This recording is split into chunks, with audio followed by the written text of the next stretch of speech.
bienvenue. Et on continue avec... Surprise, surprise. Allez, j'ai trop auquel. Ah, là je crois qu'on a reconnu un petit peu. Du monde de Harry Potter, je vous demanderai d'applaudir Joel Sherman. Plus fort. Accompagné, en charmante compagnie d'elle.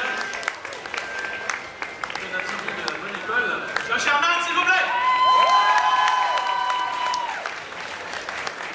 Et on a réservé le dernier, mais le dernier, bien évidemment, vous l'aurez deviné. Il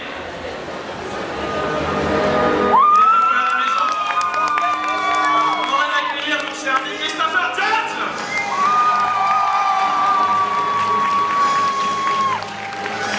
Mon charmant de compagnie également, Christopher.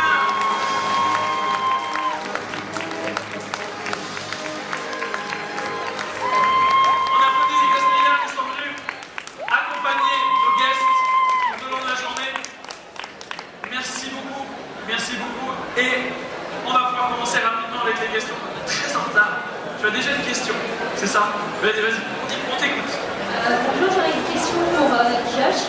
Je voulais savoir quel était son sort préféré dans Harry Potter et que je l'ai déjà vu à la convention de Jean-Pierre.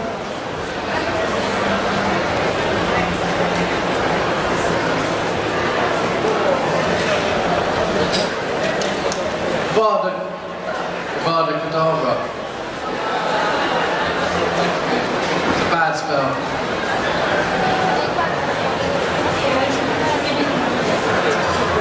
Je voulais lui dire aussi que je l'avais déjà vu en janvier à la convention de Harry Potter. I remember. Merci. Alors, question suivante. Allez. Moi j'en ai, si vous n'en avez pas, mais il vaut mieux que ce soit vous qui en ayez. Ici, premier rang. Toi tu en as une après. Ça marche. Vas-y. Hello everyone. My question is for Catherine. What do you think of France and the French people? Everyone has been absolutely delightful and wonderful, so I'm very excited to be here. Thank you. Donc la question c'était qu'est-ce qu'elle pense de la France et des Français, et elle dit que tout est magnifique, les gens sont très sympathiques, elle adore ça. Bonjour, j'ai une question pour Catherine. Quels sont les meilleurs moments que vous avez aimés dans la saga Zéo?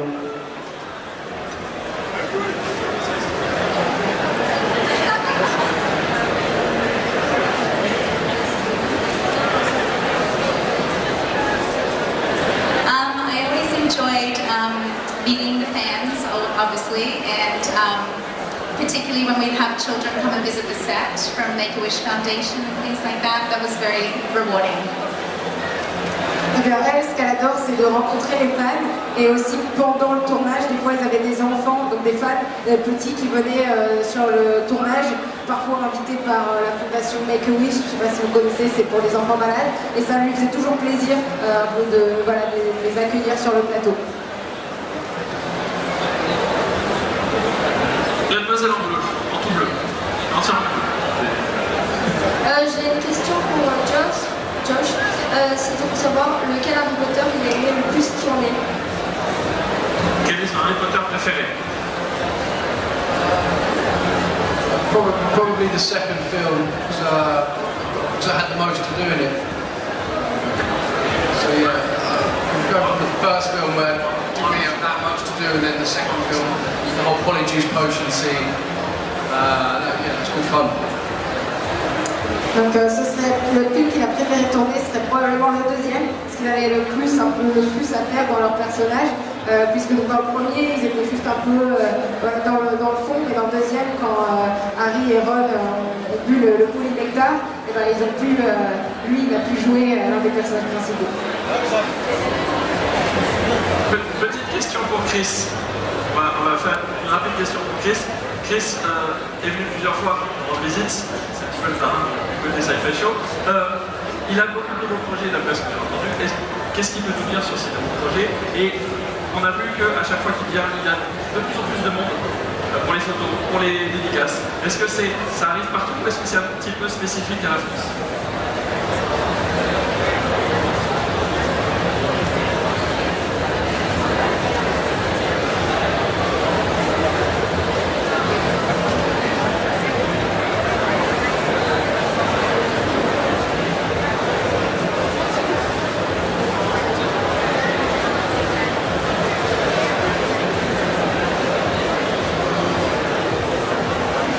Well, about being here so many times, it's always great to be at Paris Manga. I think this is my 5th time at Paris Manga, and the crowds are just getting bigger and bigger, and the excitement is just more and more, and I think it's awesome what you guys do here.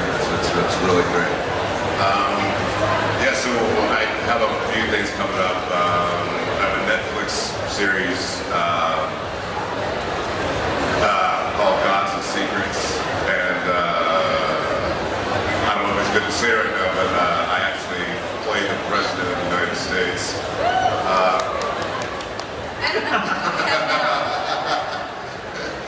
Yeah, better me than the guy we got. Say, how's that Le Pen thing going?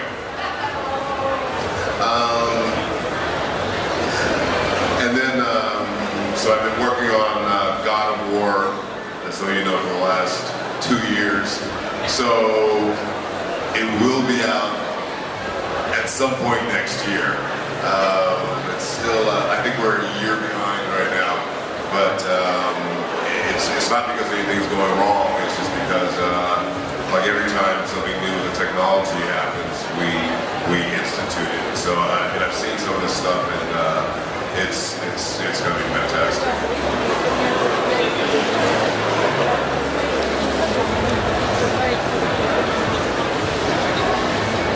Donc tout d'abord, il est ravi d'être à Paris Manga. Il nous dit que ça doit être à peu près sa 5e fois. Et 4e fois. Et il adore ça. À chaque fois qu'il vient, il y a de plus en plus de monde. Il y a une super énergie. Donc il vous remercie tous d'être là.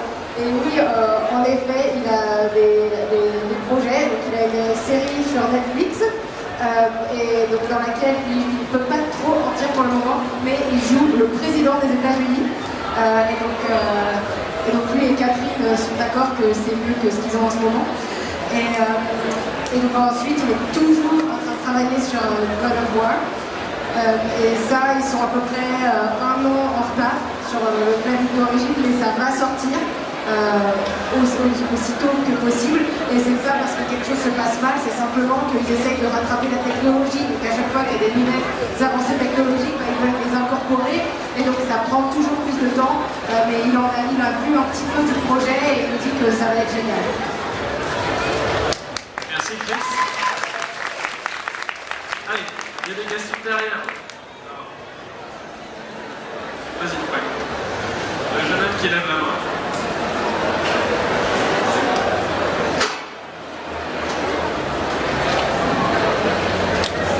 C'est une question pour Josh. Question pour Josh. Est-ce que vous auriez aimé avoir un rôle plus présent dans les films d'Harry Potter? Est-ce qu'il aurait aimé avoir un rôle plus présent? Yes, of course. I think it's always better. Oui, le plus grand rôle, le plus grand et grand possible. Et alors, on va compléter cette question. S'il avait eu un rôle plus complet, qu'est-ce qu'il aurait aimé que son personnage fasse, en fait?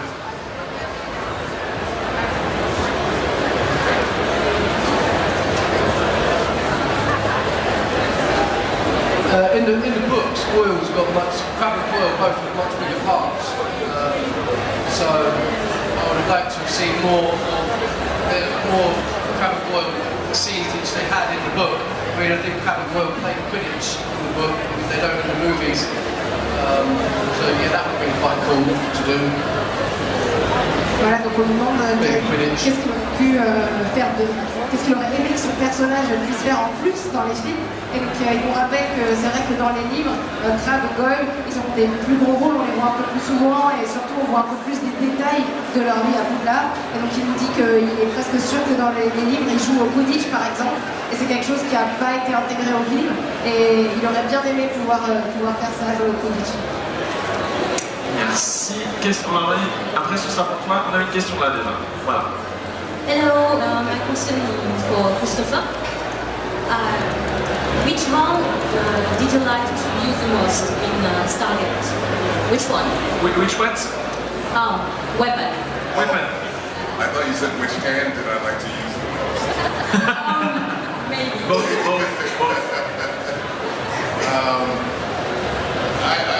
I like the weapon that the gun that we took from the Death Lighter, and I used to wear it strapped. Well, I really like that one. Or there's the one called oh god, I forgot what the name of it is. It's the one that shoots like 2,000 rounds a minute. Gosh, that's what it's called. I can't remember what it's called. But yeah, those two are my favorites. I hated the staff weapons. I hated them because they were 9 feet long, but all of our ceilings were like 7'2". So for the first year, I hit every ceiling on set. And they would break, like during the pilot, I think we broke over 200 staffs. So those were I hated those staffs. Donc la question c'était sur les armes. Quelles sont les armes qu'il a préféré utiliser dans Stargate? Il y en avait deux, c'était toutes les deux des pistolets. Un gros qui me disait qu'il devait avoir accroché en bande lumière. Et un autre dont il ne se souvient plus le nom, mais qui tirait 200 balles par minute, donc qui tirait très très vite. Donc il a adoré ces deux-là. Et il veut préciser qu'il a détesté les cannes, comment on dit ça? Les lances. Il a détesté les lances, surtout parce qu'elles étaient beaucoup trop grandes. Donc en fait, les lances étaient plus grandes que la hauteur des plafonds. Donc à chaque fois qu'il se baladait avec, il était tout le temps en train de soit abîmer le plafond, soit abîmer sa lance. Et qu'ils en ont cassé plus de 200. C'était absolument infernal. Question suivante. À part ton école de Serpentard, quelle Alors, école? c'est une question pour Josh, du coup, c'est ça? Pour Josh. Josh. S'il n'y aurait pas eu le rôle de l'école de Serpentard, quelle école t'aurait intéressé? D'accord.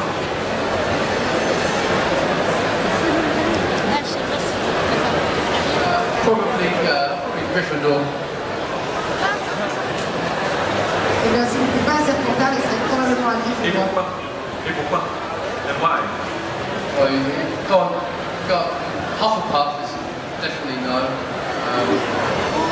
Gryffindor's got to be like the second best. So. Et il raisonne donc comme un Serpentard, et donc c'est parce que Gryffondor c'est la deuxième meilleure maison à ses yeux. Tout de suite, ça ne lui dit rien. Allez, on va prendre des questions. Là-bas, pour le deuxième rang, au troisième, pardon. L'une de l'autre, comme vous voulez.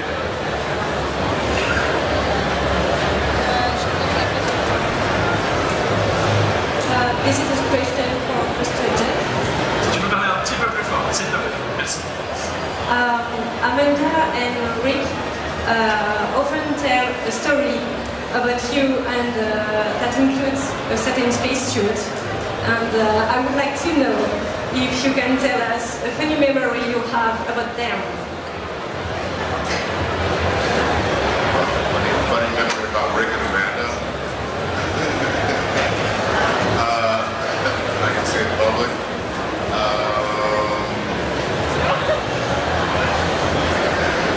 Well, most of our stuff is centered around farting.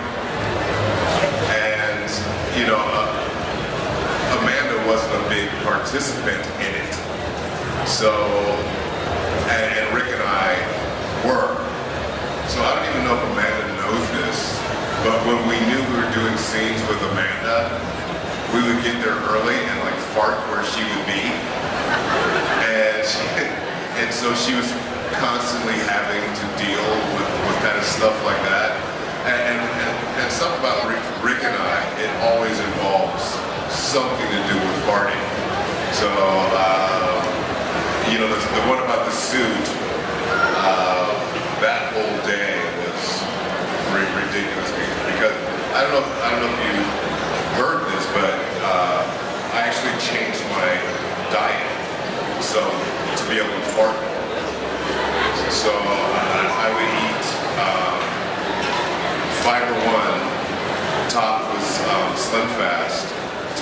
Benefiber. And it gave some really explosive results.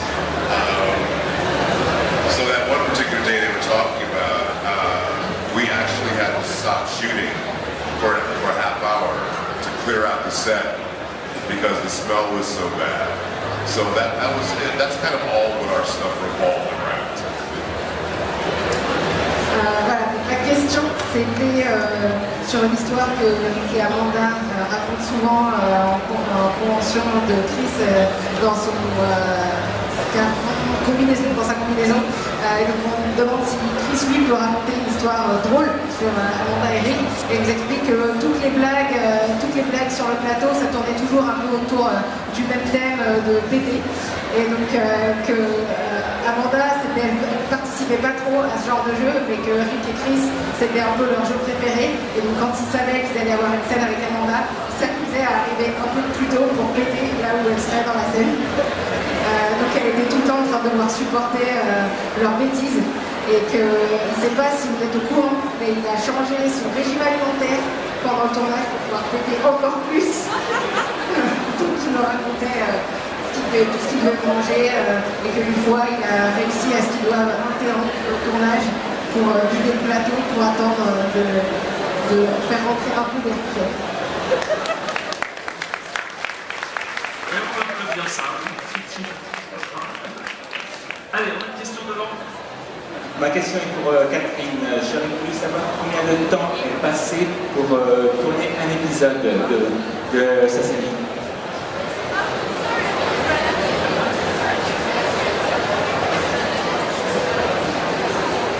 Oh, we used to film in clusters, so we would do 3 episodes in a cluster, and we would film maybe 12 days for 3 episodes. It was a crazy schedule. We would work 15 to 16-hour days sometimes. Alors en fait, le tournage, ils tournaient les épisodes 3 par 3, et donc après un peu mélangé au niveau des scènes, et donc ça leur prenait à peu près 12 jours pour tourner 3 épisodes. Donc c'était un train de tournage très très intense, ils travaillaient parfois 15 à 16 heures par jour.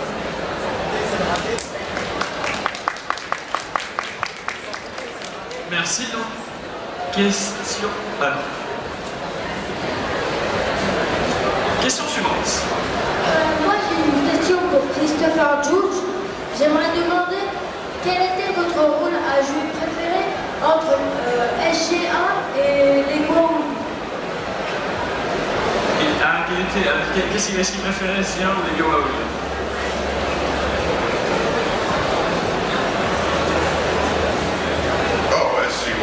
Obviously, with SG1, I still got to get some ladies. Yeah, it was, Teal'c was written from the very beginning to have already been disillusioned with the Goa'uld, and all he was waiting for to lead them was someone that he felt worthy of that could actually defeat the Goa'uld, and that just happened to be SG1, so yeah, definitely SG1. Alors lui il préfère SG1 sans hésiter par rapport aux Goa'uld, et il explique donc que Teal'c, depuis le début, il a perdu un peu la foi dans les Goa'uld, et tout ce qu'il attendait c'était de trouver quelqu'un qui valait la peine et qui pouvait faire un peu confiance, qu'ils avaient la capacité de les écraser, de leur tenir tête, et donc c'est ce qu'il a trouvé dans SG1.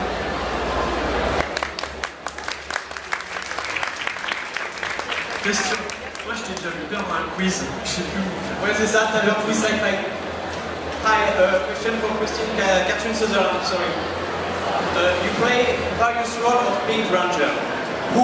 Which was which role you prefer to play in Pink Ranger and why?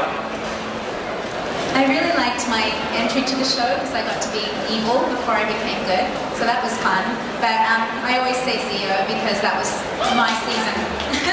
I didn't have to share the suit with anyone.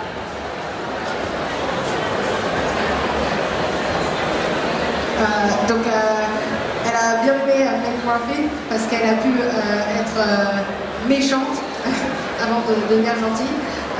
Donc ça c'est l'un de ceux qu'elle a bien aimé, mais si elle doit en choisir un préféré, c'est Zio, parce que c'était vraiment sa saison et c'était que le costume était que à elle.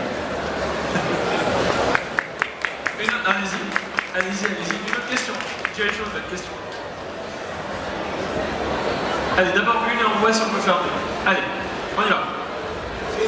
En fait, j'ai une question pour Catherine Heidel. Je voulais savoir quelle a été sa réaction quand on l'a invitée à sa première convention c'était en 2009, je crois, c'était à l'Anime Expo. Je voulais savoir quelle était sa réaction. En France, tu veux dire? Non, aux États-Unis. Aux États-Unis?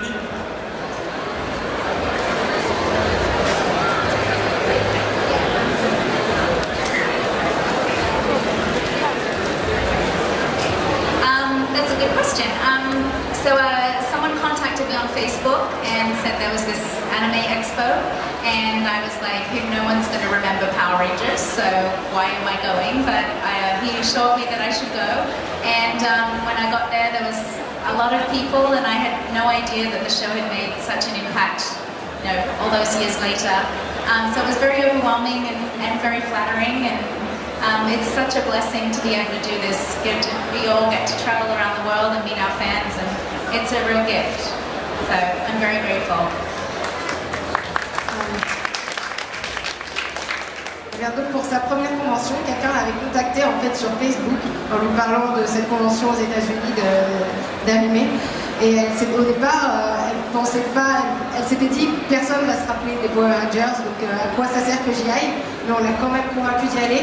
Et quand elle y était, elle a été complètement surprise et dépassée et agréablement surprise de voir qu'il y avait tellement de monde qui avait été impacté, qui se retrouvait dans cette série, qui s'en souvenait encore et qui l'aimait encore. Et ça lui a fait immensément plaisir. C'est une chance pour elle et comme pour les autres acteurs présents, ils ont la chance de voyager autour du monde pour pouvoir rencontrer leurs fans. Et ça lui plaît beaucoup. Donc elle vous remercie d'être là. Une question là. Ah oui, t'as vu, tu voulais faire ta deuxième question. On le fera après, hein. D'accord? Vas-y. Bonjour, j'ai une question pour Monsieur Jude. Alors, quand j'étais jeune, j'étais choqué par l'apparition des cheveux du personnage Tilt. Et je voulais savoir si c'est un choix personnel ou un choix scénaristique.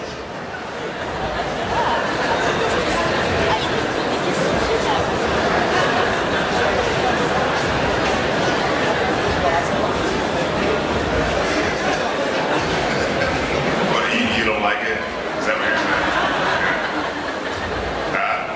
Ça vous plaît pas, c'est ça?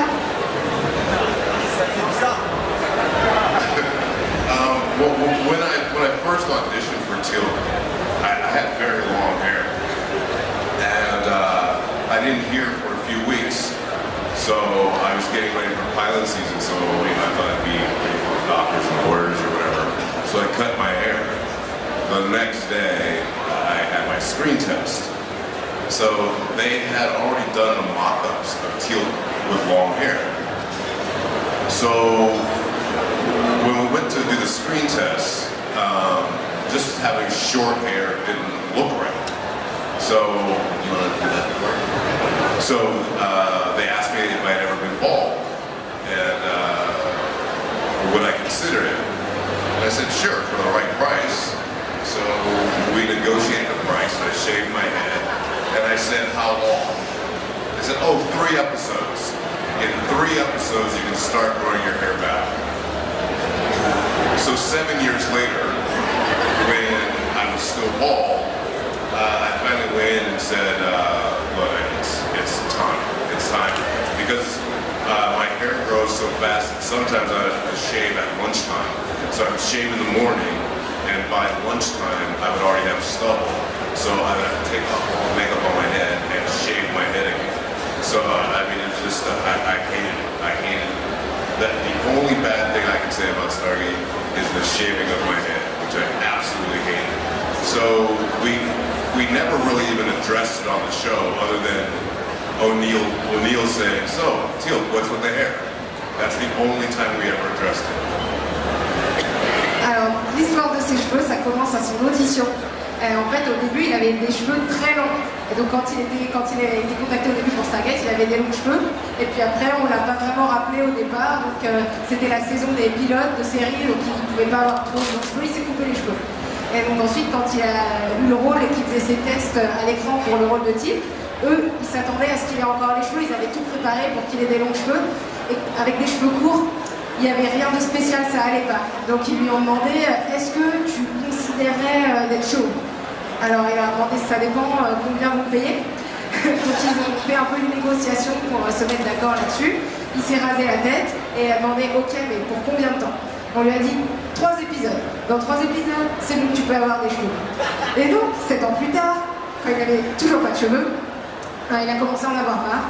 Parce que ce qu'il faut savoir, c'est que ses cheveux poussent très vite et que vu qu'il était tout le temps en train de se raser la tête, parfois il se rasait la tête le matin et puis il se re-rasait la tête sur la pause déjeuner, enlever tout son maquillage. C'était embêtant pour lui, ça lui plaisait pas du tout. Donc il a dit, écoutez, c'est bon là, ça suffit.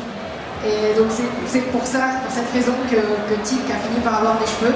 Et ils ont fait le choix de ne quasiment pas en parler et de ne pas donner d'explication dans la série, à part le moment où O'Neill lui dit, bah alors Teal'c, qu'est-ce qui se passe avec tes cheveux?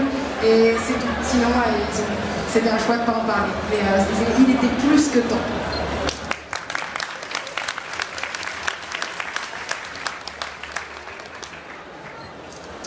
On fait ta deuxième question. Et après, on va aller là-bas. Vas-y, non, tu en as qu'une. Alors, j'avais une question à nouveau pour Catherine. Je voulais savoir, en revient à la convention, si elle avait un avis sur le boom des conventions actuellement. Parce qu'il y en a de plus en plus et je voulais savoir ce qu'elle en pensait, si elle avait un avis dessus.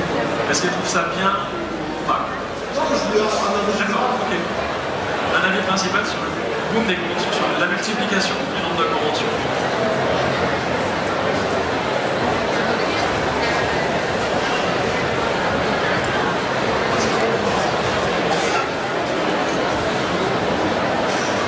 Yeah, conventions have become very popular.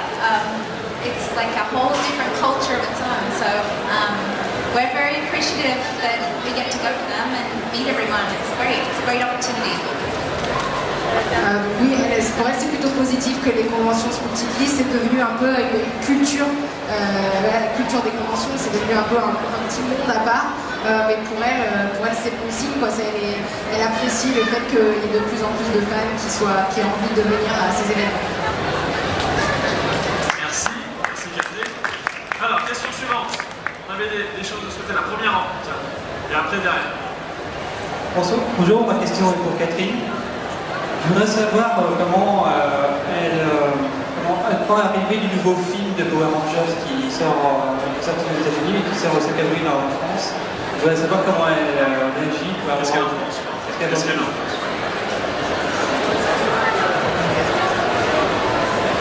Yeah, it actually is premiering in America this weekend. So I hear it's wonderful. I haven't seen it yet. I'm planning on going because I was coming here, so I couldn't go to the premiere or anything. But I'm excited to see what they've done with it. It looks very cool from the trailers, so I'm excited. Are you excited?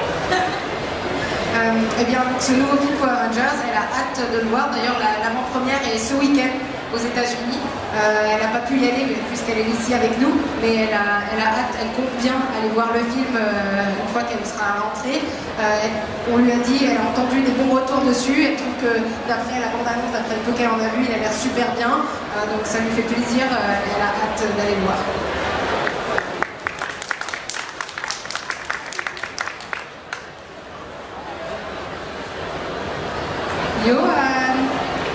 Sorry, stop. Je suis là, pardon. Alors, question suivante. On y est, on est prêt, on est là. Hi, it's a question for Christopher. As Teal'c was the alien, he got the most of the made-up words. Which were the hardest to say and which were your favorites? Oh God. Well,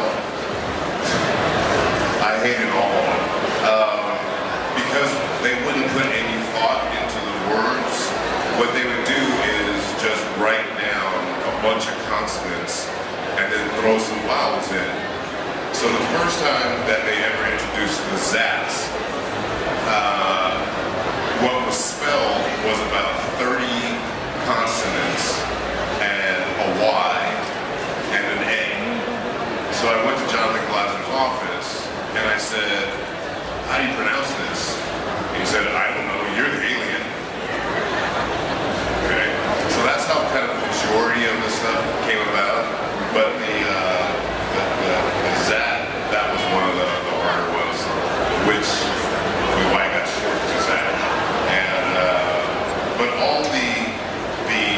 even all the Jaffa speak, no one started kind of categorizing it or noting it until Peter DeLuise came on. So we went probably not quite half a season without ever keeping track of what the Jaffa said. They would just make hard sounds. So it was actually Peter DeLuise who went back and found a meaning for every kind of word that any Jaffa said. So that's kind of what we followed after that. But then all the kind of newer words and all that kind of stuff was just literally the writers just throwing out letters and saying, hey, however you want to pronounce it, that's what it is.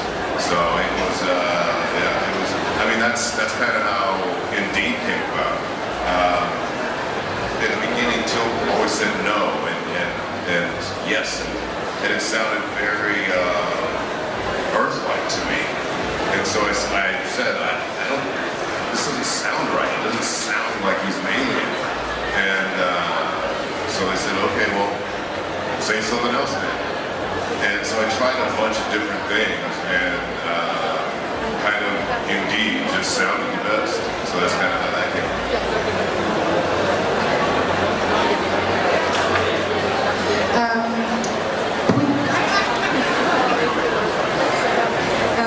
Donc oui, pour les mots alien, il y en avait plein et il les déteste tous, donc il ne va pas vous donner un préféré. Parce qu'en fait, il n'y avait pas vraiment d'idée derrière la création des mots. Ce qu'il faisait, c'est qu'il mettait plein de consonnes, et puis après, il jetait 2-3 voyelles dedans, et puis voilà, c'était mots. Et ils n'avaient même pas toujours prévu comment il fallait le dire. Donc, par exemple, le nom des ZAT, au départ, ce que c'était 30 consonnes avec un Y et un E quelque part. Et il allait les voir et leur dit, mais comment je vais prononcer ce truc-là? Et ils lui ont répondu, bah j'en sais rien, c'est toi l'alien. Donc au final, ils ont fait quelque chose d'un peu plus court. Et donc ça, c'était l'un des côtés où on lui donnait le mot écrit et puis c'était un peu à lui de choisir comment le dire.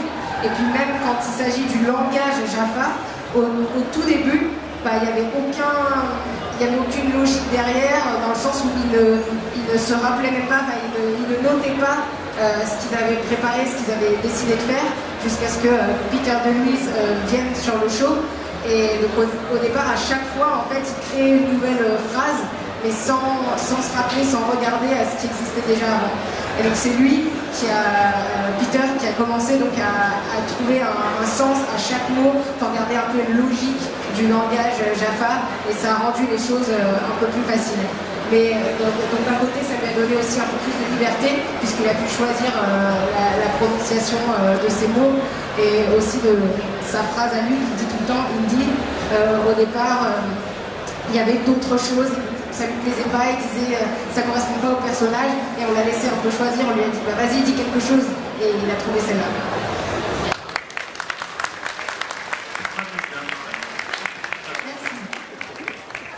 On a une dernière question, c'est vraiment la dernière, et après on est obligé d'arrêter donc cette conférence. Allez, boum, au milieu.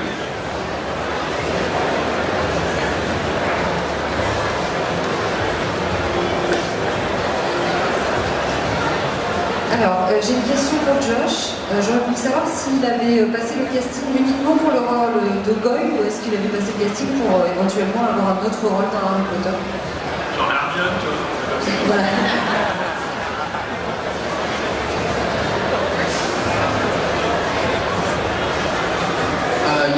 I had about 3 auditions, like 2 screen tests for Dudley, first of all. I got down to the last 2, me and this other boy for Dudley, and then they decided against both of us, and they decided to recast. So I was heartbroken for about 2 weeks, maybe 2 or 3 weeks. Then they called my agent up and asked me to come back and try for Boyle. So then I came back for Boyle. They told me I had one audition, and they told me there and then, they said, yeah, okay, you got the part.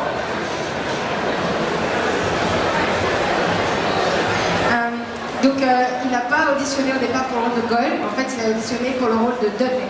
Et donc il a fait au moins 3 essais à peu près, Et même à la fin, il restait plus que deux acteurs en lice, lui et un autre acteur.